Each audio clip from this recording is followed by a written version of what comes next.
नमस्कार. मल्हार टीव्हीच्या सकाळच्या बातमीपत्रामध्ये आपलं स्वागत. काँग्रेसचे राहुल गांधी तुम्हाला संविधान म्हणजे पोरखेळ वाटला का, असा सवाल भाजपचे रायगड जिल्हा सरचिटणीस तसेच मागासवर्गीय समाजाचे नेते ॲडव्होकेट प्रकाश बिनेदार यांनी केला आहे. नागपूरमधील सभेतील संविधानाच्या पुस्तकाचा एक व्हिडिओ शेअर झाला आहे. याच पुस्तकात ते कोरे असल्याचे दिसले, त्यामुळे संविधानाच्या कोऱ्या प्रती वाटल्याची टीका त्यांच्यावर करण्यात येत आहे. ॲडव्होकेट प्रकाश बिनेदार यांनी म्हटले आहे की राहुल गांधी, तुम्ही लोकसभा निवडणुकीपासून हातात संविधान घेऊन संविधान वाचवा म्हणून जो काही कांगावा करत आहात त्यातला खोटेपणा जनतेच्या कधीच लक्षात आला आहे. पण आता मात्र तुम्ही हद्दच पार केली आहे. संविधानाच्या कोऱ्या प्रती तुम्ही वाटल्या आणि तीच प्रत हातात घेऊन खोटी नाटी आश्वासने दिली. तुमचे नेते विजय वडेट्टीवार तुमची बाजू घेण्याच्या नादात आणि भाजपला खोटं ठरवण्याच्या नादात म्हणाले ते लाल रंगाचे नोटपॅड होते. म्हणजेच एका अर्थाने त्यांनीही तुमचा हा थिल्लरपणा कबूलही केला आहे. कोरं संविधान छापणं हा आमच्या महामानवाचा अपमान आहे. तो आम्ही भारतीय सहन करणार नाही. तुमच्यासाठी शाहू, फुले, आंबेडकर हे फक्त भाषण करण्याचे मुद्दे असतील. आमच्यासाठी तो स्वाभिमान आहे आणि संविधान म्हणजे भारताचा आत्मा आहे. त्यामुळे राहुल गांधी यांना जनता कदापिही माफ करणार नाही, असेही ते म्हणाले आहेत.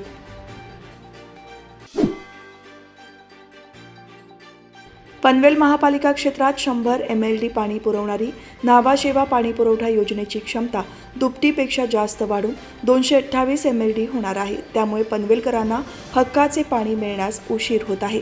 पनवेलकरांचा पाणी प्रश्न सुटावा म्हणून आमदार प्रशांत ठाकूर हे पाठपुरावा करत आहेत. काही दिवसांपूर्वी पालकमंत्र्यांकडे लोकप्रतिनिधींच्या पुढाकाराने घेतलेल्या बैठकीत MJPच्या या कामांची निम्मी यंत्रसामग्री जागेवर आणली असूनही बांधकाम पूर्ण होऊ न शकल्यामुळे कामे अर्धवट ठेवण्याची नामुष्की MJPवर आली आहे.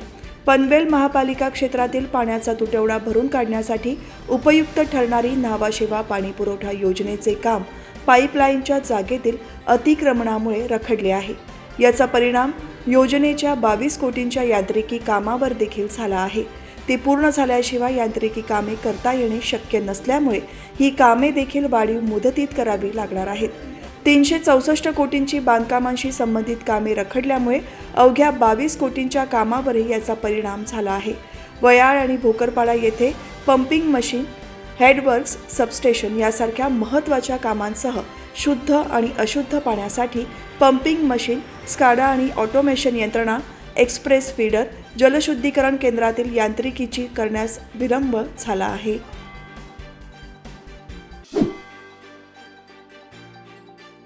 पनवेल विधानसभा मतदारसंघातील महायुतीचे उमेदवार कार्यसम्राट आमदार प्रशांत ठाकूर यांना सर्व स्तरातून पाठिंबा मिळत आहे. त्यांना आता लोकशक्ती संजीवनी प्रतिष्ठान महाराष्ट्र यांनी आपला पाठिंबा जाहीर केला आहे. या पाठिंब्याचे पत्र माजी खासदार लोकनेते रामशेठ ठाकूर यांच्याकडे सुपूर्द करण्यात आले.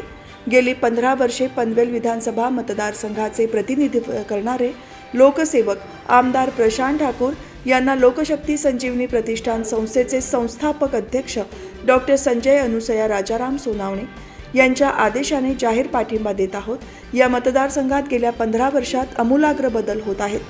विकसित, प्रगतशील महाराष्ट्राकडे वाटचाल करताना आमदार प्रशांत ठाकूर, रामशेठ ठाकूर हे पनवेलचे नाव आंतरराष्ट्रीय स्तरावर नेण्याचे स्वप्न पाहताना मतदारसंघात अनेक विकास कामे त्यांच्या दूरदृष्टीने होत आहेत. या मतदारसंघाचा विकास त्यांच्या नेतृत्वाखाली अधिक जलद व्हावा म्हणून आम्ही या पत्राद्वारे त्यांना जाहीर पाठिंबा दर्शवत आहोत, असे या पाठिंबा पत्रात अधोरेखित करण्यात आले आहे.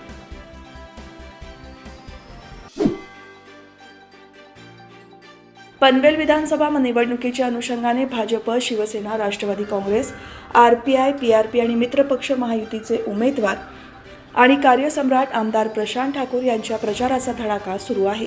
त्यांनी गुरुवारी नेवाळी, आदई, आकुर्ली, चिपळे, विहीगर, कोपुरोली, बोनशेत, भोकरपाडा आणि सुकापूर येथे प्रचार केला. ग्रामस्थांनी आमदार प्रशांत ठाकूर यांचे उत्स्फूर्तपणे स्वागत केले.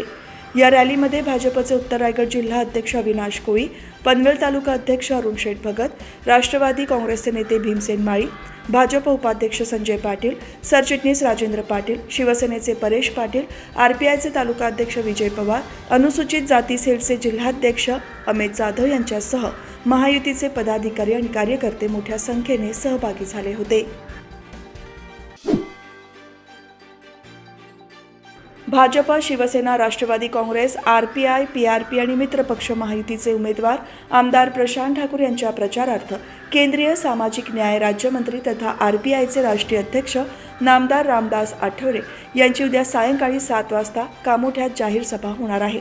सेक्टर 11 मधील सुषमा पाटील विद्यालयात होणाऱ्या या सभेला माजी खासदार लोकनेते रामशेठ ठाकूर, महायुतीचे उमेदवार आमदार प्रशांत ठाकूर, आमदार विक्रांत पाटील, भाजपचे प्रदेश सदस्य बाळासाहेब पाटील, उत्तर रायगड जिल्हाध्यक्ष अविनाश कोळी, शिवसेनेचे जिल्हाप्रमुख रामदास शेवाळे, महानगर प्रमुख प्रथमेश सोमण, राष्ट्रवादी काँग्रेसचे नेते भीमसेन माळी, शिवदास कांबळे, RPIचे जिल्हाध्यक्ष नरेंद्र गायकवाड, प्रभाकर कांबळे यांच्यासह महायुतीतील इतर पदाधिकारी उपस्थित राहणार आहेत।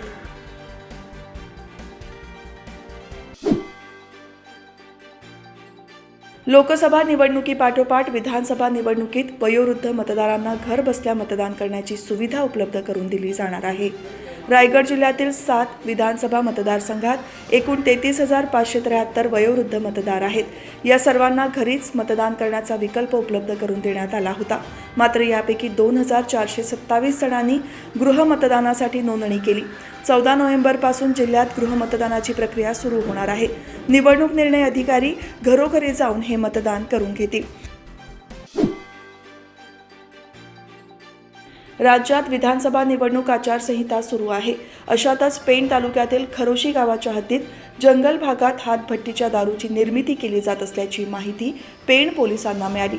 त्यानुसार धाड टाकून पोलिसांनी सुरू असलेली हातभट्टी उद्ध्वस्त केली। पेण पोलीस ठाण्याचे उपनिरीक्षक प्रतीक पोकळे तसेच गुन्हे प्रकटीकरण पथकाचे सहाय्यक फौजदार राजेश पाटील, राजेंद्र भोनकर, प्रकाश कोकरे, अजिंक्य म्हात्रे, सुशांत भोईर, सचिन वसकोटी, अमोल म्हात्रे आणि गोविंद तलवारे यांनी शुक्रवारी पहाटे ही कारवाई केली। खरोशी गावाच्या हद्दीत कोटवाडी जंगल भागात डोंगर उतारावर सुनील शांताराम पाटील हातभट्टी लावून गावठी दारू तयार करत होता।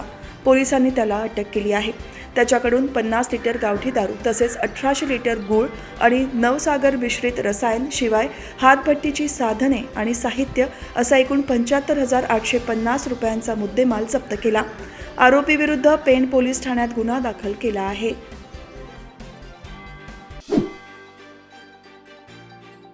पाम बीच मार्गावर झालेल्या अपघातात 1 जण ठार झाला असून 2 जण गंभीर जखमी झाल्याची माहिती पोलिसांनी दिली आहे। एका कारला पाठीमागून येणाऱ्या भरधाव जीपने जोरदार धडक दिल्याने हा अपघात झाला। या अपघातात मनीष पेडणेकर यांचा जागीच मृत्यू झाला तर त्यांच्या पत्नी स्नेहा आणि मुलगी अनन्या गंभीर जखमी झाल्या आहेत। दोघींवरही वेगवेगळ्या खासगी रुग्णालयात उपचार सुरू आहेत। अपघात झाल्यानंतर वाहन चालक पळून गेला होता। पोलिसांनी त्याचा शोध घेऊन नंतर त्याला अटक केली आहे। गेल्या काही दिवसांपासून उरणच्या हवेची गुणवत्ता खालावू लागली असून हवा गुणवत्ता निर्देशांक 300 पार गेल्याने प्रदूषणात उरण शहर देशात 3ऱ्या क्रमांकावर शहर गणले गेले। परंतु धुलीकण वाढ मानवी शरीरास घातक नसल्याचा दावा विभागीय प्रदूषण नियंत्रण मंडळाने केला आहे। उरणच्या हवेचा निर्देशांक 318 वर पोहोचला होता। गेल्या अनेक वर्षांपासून उरणच्या प्रदूषित हवेच्या मात्रेत सातत्याने वाढ होत आहे। त्यामुळे नागरिकांना सर्दी, खोकला आणि श्वसनाचाही त्रास होऊ लागला आहे। सध्या आर्द्रता वाढत असल्याने सकाळी प्रदूषके साचून राहतात। केंद्रीय प्रदूषण नियंत्रण मंडळाच्या निकषांनुसार हवा गुणवत्ता निर्देशांकातील 0-50 म्हणजे चांगले, 51 ते 100 समाधानकारक, 101 ते 200 मध्यम, 201 ते 300 वाईट, 301 ते 400 अत्यंत वाईट आणि 400 पेक्षा जास्त म्हणजे अति धोकादायक समजली जाते। उरण परिसरात सध्या सकाळी धुके पडत आहे। कमाल तापमान 33 ते 35 अंश सेल्सिअसच्या आसपास राहत आहे तर किमान तापमान 20 ते 27 अंश सेल्सिअसच्या आसपास आहे।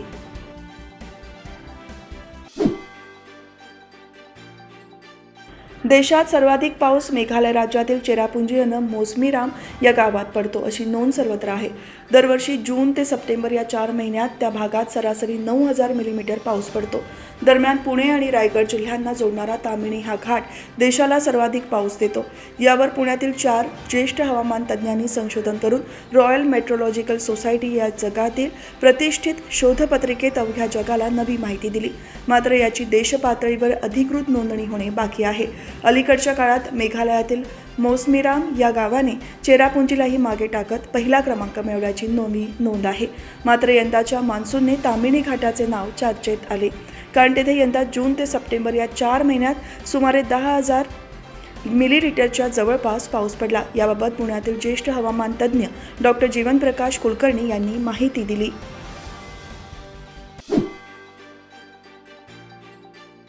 विधानसभा निवडणूक प्रचारासाठी राज्यात आलेले केंद्रीय गृहमंत्री अमित शहा यांनी शिराळा येथील सभेत महाविकास आघाडीवर टीकास्त्र सोडले। आघाडीचे लोक देश सुरक्षित करू शकत नाहीत, तसेच देशाची इज्जतही वाढवू शकत नाहीत। हे काम करायचे असेल तर पंतप्रधान नरेंद्र मोदींचे हात बळकट करावे लागतील असे म्हणाले।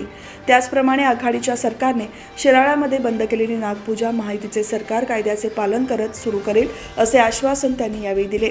काँग्रेस राष्ट्रवादीचा बालेकिल्ला अशी ओळख असलेल्या पश्चिम महाराष्ट्रात केंद्रीय गृहमंत्री अमित शहा यांची सभा झाली।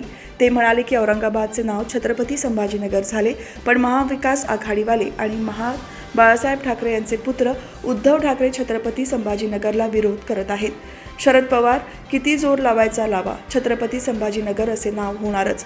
कर्नाटकमध्ये काँग्रेस सरकारकडून गावागावातील शेतकऱ्यांच्या जमीन वक्फ बोर्डला दिल्या गेल्या, त्यामुळे महाराष्ट्रात आघाडी सरकार पुन्हा आल्यावर राज्यातील शेतकऱ्यांच्या जमीन वक्फ बोर्डाला दिल्या जातील। मात्र महायुतीचे सरकार आल्यास असे काही होणार नसल्याचे अमित शहा यांनी सांगितले।